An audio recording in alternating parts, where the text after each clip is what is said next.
Hi నమస్తే welcome to my channel Vasumathi's vlogs. ఇవాళ హోలీ కదా, కానీ హోలీ ఈరోజు అయితే నేను ఈ వీడియో ఎడిటింగ్ నిన్న చేసి రెడీగా పెట్టుకున్నాను.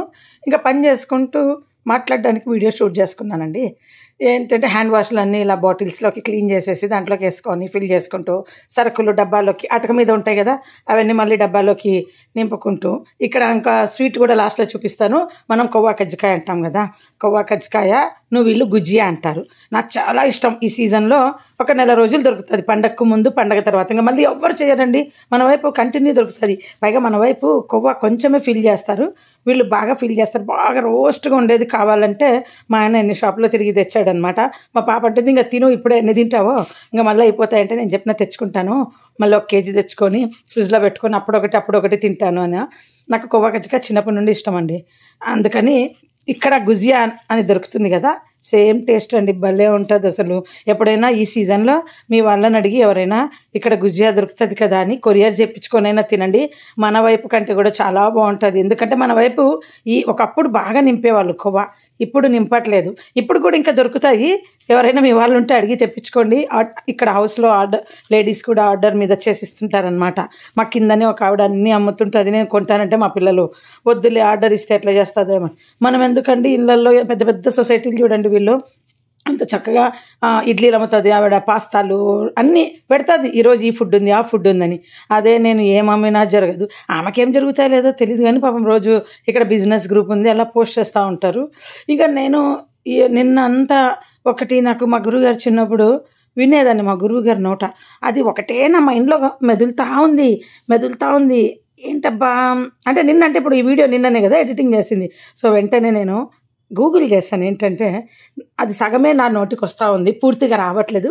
సరే ఆ సగం సెంటెన్స్ మనము టైప్ చేసి గూగుల్ అడిగితే మొత్తం ఏమన్నా పారాగ్రాఫ్ వస్తుందేమో అని అలా టైప్ చేస్తే వచ్చిందండి. అదేంటంటే సత్సంగత్యే నిస్సంగత్యే నిర్మోహత్యే నిశ్చలతత్యే జీవన్ముక్తి.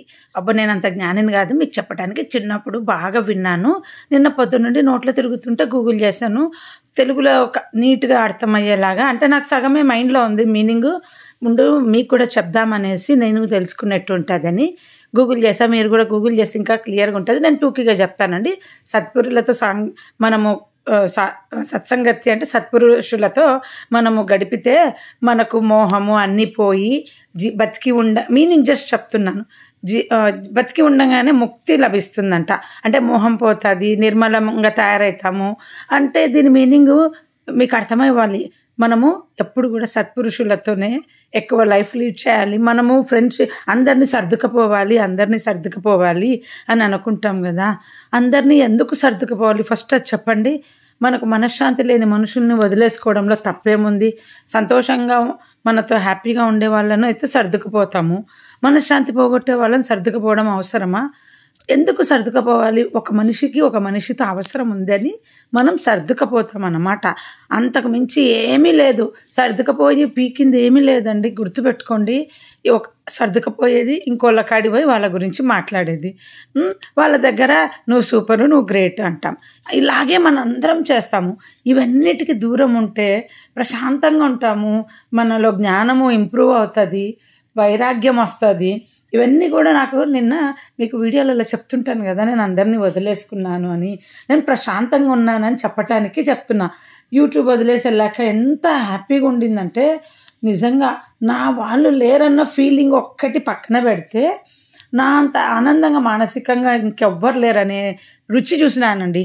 నా పిల్లలు, నా ఫ్యామిలీ, నా ఇంటి పని, నేనే ప్రశాంతత, ఇంత ప్రశాంతత ఉందని. బట్ ఏంటికంటే యూట్యూబ్కి వచ్చాను, చెప్పాను కదా ఉండలేకపోతున్నాను అని.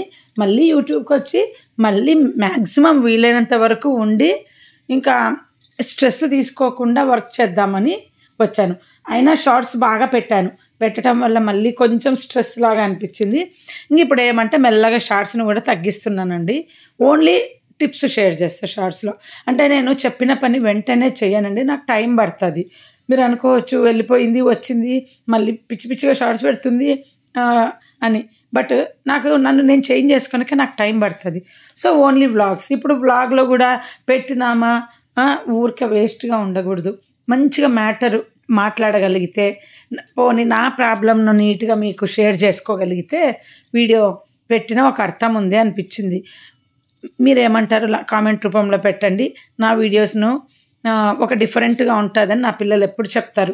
ఏదన్నా అందరు వీడియోలు చేస్తుంటారు కదా, అలాంటి కంటెంట్లు చేస్తానంటే నీది డిఫరెంట్ కంటెంట్, నిన్ను కొందరే ఇష్టపడుతున్నారు, అందుకు రీజన్ ఏమైంటుంది నువ్వే ఆలోచించుకో. నీలాంటి పర్సన్స్ లేరని నిన్ను కొందరు ఇష్టపడి కామెంట్స్ పెడుతున్నారు. పబ్లిక్లో అందరు ఛానల్ లాంటిది కాదు. యూట్యూబ్ కోసం నువ్వు వీడియో చేయట్లేదమ్మా, నీ కోసం నువ్వు యూట్యూబ్ పెట్టుకున్నావు అని అన్నారు. అందుకనేసి మీరు కూడా గూగుల్ చేసుకోండి. అది మనకు జ్ఞానం రావడానికి పెద్ద పెద్ద సత్సంగాలు విననక్కర్లేదండి. చిన్న చిన్న 2-3 మాటలతోటే మనము మారిపోవచ్చు. ఇప్పుడు మన పిల్లలను మనము ఏం చేస్తామండి, చెడు సావాసాలు చేస్తే మా వాడు చెడిపోతాడని చిన్నప్పుడు అందరం అంటాం, మా పిల్లలు చెడిపోతారు చెడు సావాసాలు చేసి అని. తర్వాత చదువు సరిగా రాకపోతే కూడా మనము రకరకాల స్కూలు మారుస్తాం, అవునా కాదా? లేదా స్కూల్ పిల్లల వల్ల పాడైపోయినారని రకరకాలు. మరి పెద్దవాళ్ళం మనం కూడా ఎటువంటి వాళ్ళతో కలిసి ఉన్నా కానీ మనం మనలాగా ఉండాలి. మనం మనలాగా ఉంటున్నామా లేదా ఆలోచించుకోండి. వీడు అనుకుంటాడు, వాళ్ళు అనుకుంటారని మన పిల్లలను స్ట్రెస్ చేస్తాము, మనము స్ట్రెస్ అయిపోతాము.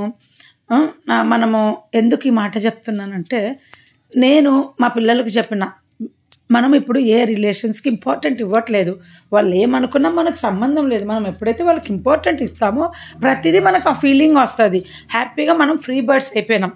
మనకు నచ్చినట్టు కంఫర్ట్గా మన ఆలోచన ప్రకారంగా లైఫ్ లీడ్ చేద్దాము. వాడు అనుకుంటాడు, వీళ్ళు అనుకుంటారు, సమాజం ఏమనుకుంటుంది అని అనుకోకండి. మన మనసుకి మనశ్శాంతిగా ఏ పని చేయాలని మనల్ని ప్రశ్నించే వాళ్ళు లేరు ముఖ్యంగా అని చెప్పా. ఈ మనల్ని ప్రశ్నించే వాళ్ళు ఉంటే నరకం అండి జీవితం. ఏమి ఇలా, ఏం అలా అయింది అనేసి ఒక్కొక్క విషయానికి ఎక్కడ వాళ్ళు అడుగుతారో అన్న భయంతో మనల్ని మనం నచ్చినట్టు మనం ఉండమండి. నిజంగా ఒక్కసారి మన మైండ్లో బంధువులతో కలిసి ఉన్నా, ఫ్రెండ్స్తో కలిసి ఉన్నా, నా పిల్లలు నా ఫ్యామిలీ నేను నచ్చినట్టు ఉండాలి అని అనుకోండి, చాలా మనము అందరితో కలిసి సర్దుకుపోవటం వల్ల మనం కూడా జీవితంలో సర్దుకుపోతున్నాం. చాలా విషయాల్లో నచ్చినట్టు ఉండట్లేదు. ఫస్ట్ మనకు నచ్చినట్టు మనం ఉన్నామనుకోండి, ఒక తృప్తి వస్తుంది జీవితంలో మనకు.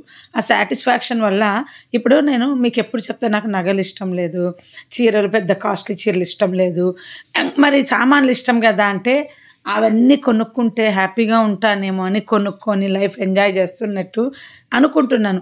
ఎప్పుడు ఇది చేస్తే నాకు హ్యాపీ వస్తుందేమో, అది చేస్తే హ్యాపీ వస్తుందేమో అని అలా ముందుకు వెళ్తూ ఉన్నానండి. వీటి మీద మోహం కాదు, ఆశ కాదు. నేను ఎన్నోసార్లు గమనించిన, మా పిల్లకు నిన్న అదే చెప్పిన, చూడమ్మా నేను ఈ చీర కొనుక్కుంటే ఆనందంగా ఉంటాయి, యూట్యూబ్ ఛానల్ చేస్తే ఫుల్ హ్యాపీ వస్తుందేమో, నేను ఈ వంట చేసుకొని తింటే ఇంకా ఆనందం వస్తుందేమో. అలా అసలు మనలోనే ఆనందం ఉందండి.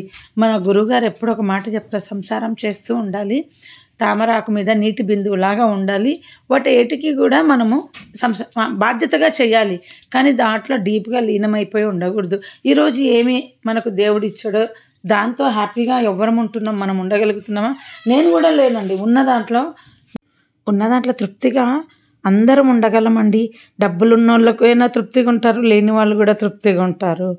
బట్ నేనేమంటే, నా డిప్రెషన్లన్నిటి నుండి నేను సైలెంట్గా ఉండటం వల్ల నాకు వచ్చిన ఆలోచన మీకు చెప్పినాను. ఇవే గుజియా చూడండి, కోవా కజ్జికాయ. బట్ భగవంతుడి ఆశీర్వాదము మనకుందా లేదా అనేది ఒకటే గుర్తండి. మనము ఎన్ని కష్టాల్లో ఉన్నా ఆ టైంకు మనల్ని కాపాడుతాడండి.